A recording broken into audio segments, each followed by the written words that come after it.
Brazilian football fans, get ready, because the upcoming World Cup qualifiers are about to bring us some serious drama.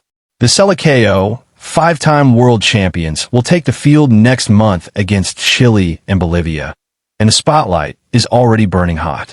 Why?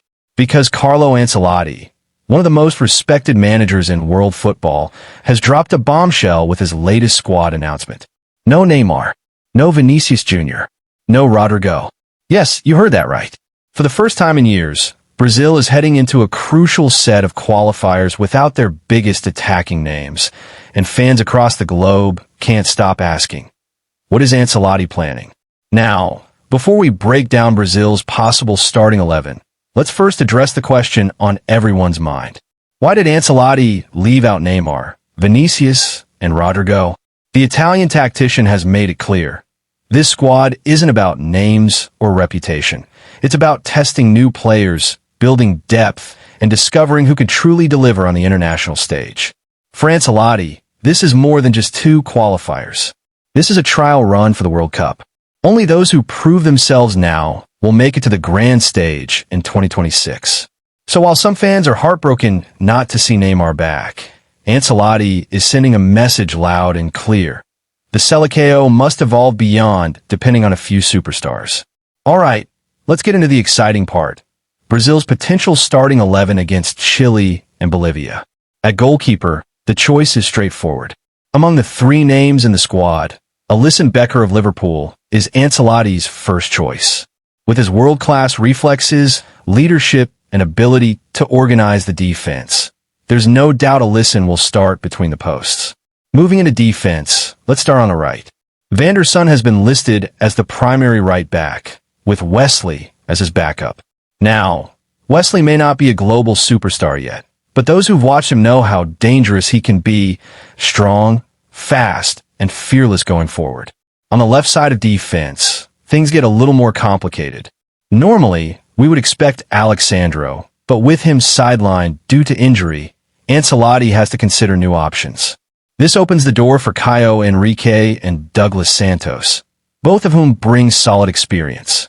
Henrique, in particular, has already played for Brazil and could be trusted to step in. Now, at center back, Brazil has a wealth of options. The experienced Marquinhos remains the anchor in defense. Alongside him, Ancelotti has choices. Alexandro Ribeiro, who impressed in Brazil's last two matches, or Gabriel Martinelli, who has been outstanding for club and country recently. Another backup name to watch is Fabricio Bruno, who could get minutes if Ancelotti decides to rotate. So, the backline is stacked with talent. The only real question is, who will Ancelotti trust the most in those crunch moments? Now let's move into the midfield, where things get even more interesting. First up, the defensive shield, Casemiro. Despite Brazil moving toward the younger generation, Casemiro remains the heartbeat of this midfield. Alongside him, we'll likely see Bruno Guimarães, who brings energy, passing vision, and an ability to push the tempo. But what about the attacking midfield role? This is where the Real surprise comes in. Will it be Lucas Paqueta pulling the strings, or will Ancelotti hand the responsibility to Matheus Cunha? Some even believe Raphinha could be tested in a more advanced central role. My personal prediction? Ancelotti will stick with Paqueta, who has consistently delivered creativity and flair for the national team. Now let's talk about the wings, an area where Brazil usually dominates. On the right wing, the fight is between Raphinha and Luis Enrique. Realistically, Raphinha looks set to start, with Enrique possibly dropped when Ancelotti cuts the squad to 23. If that happens, the exciting youngster Estevão Willian could serve as Raphinha's backup. On the left wing, there is only one clear option, Gabriel Martinelli. The Arsenal forward has been in fine form, and Ancelotti will count on his pace and work rate to trouble defenses. The only concern? Brazil doesn't really have a natural backup for Martinelli. If he comes off, we might see Raphinha shifting to the left, with Estevão sliding into the right. A clever plan, but also a risky one.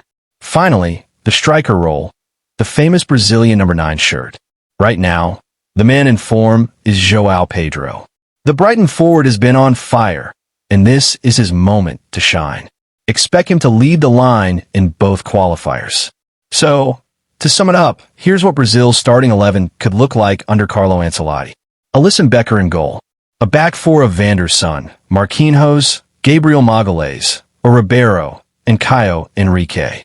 Midfield anchored by Casemiro and Bruno Guimaraes, with Lucas Paqueta ahead of them. On the wings, Raphinha on the right and Martinelli on the left. And up front, the informed striker João Pedro. This is not the Brazil lineup we're used to seeing, but maybe that's the point. Ancelotti is shaping the future of Brazilian football, and only those who step up in these qualifiers will book their ticket to the World Cup. So what do you think? Should Neymar have been included? Is Ancelotti making a bold, brilliant move, or taking a huge risk? And most importantly, who do you want to see in Brazil's starting 11? Let us know your thoughts in the comments, and don't forget, more updates and analysis are coming in our next videos.